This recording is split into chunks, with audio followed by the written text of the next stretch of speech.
This is where regulation can control who can talk about what. So under the Corporations Act, we have a section of the Corporations Act which talks about financial advice. Now, financial advice, in terms of giving personal financial advice, you need to be a licensed financial planner.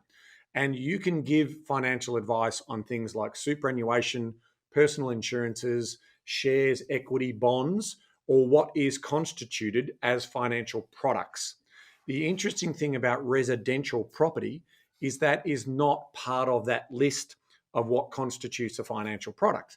So ultimately, financial planners need to swim between their flags in terms of what they're allowed to give advice on. But if they want to give advice on direct residential property, here's their problem. They look at their professional indemnity. They look at, what their dealer group is telling them that they're allowed to give advice on. And a lot of those dealer groups and a lot of that professional indemnity does not underwrite them or protect them on giving advice on direct residential property. And so that is how the industry has evolved. We've got this sort of small group of property investment advisors who specialize in residential property. And then you've got financial planners who effectively do all of the other work around super, direct shares. It is very frustrating. And a lot of consumers don't understand that when I go and see a financial planner, they are going to direct me towards investing in super or shares or managed funds because that's how they make their money. And they can't talk about direct property.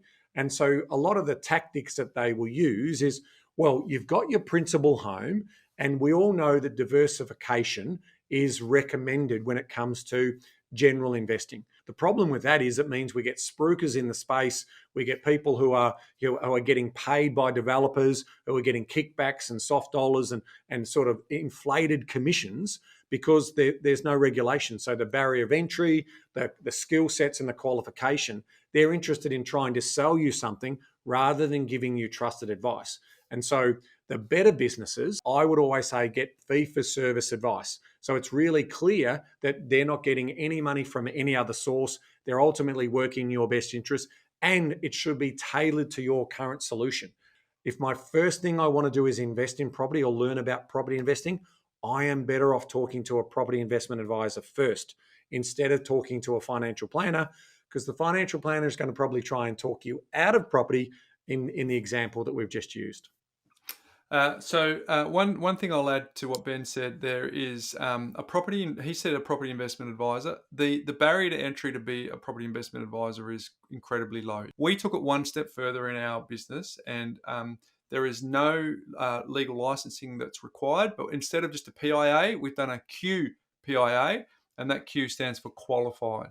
So we got them to go through the PIPA course so that they actually have a combination of experience and technical, so that we can actually guide them in the most optimum way.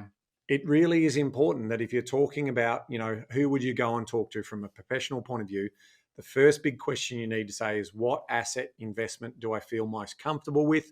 And if people love property and they want that tangible asset, then go and talk to a qualified property investment advisor.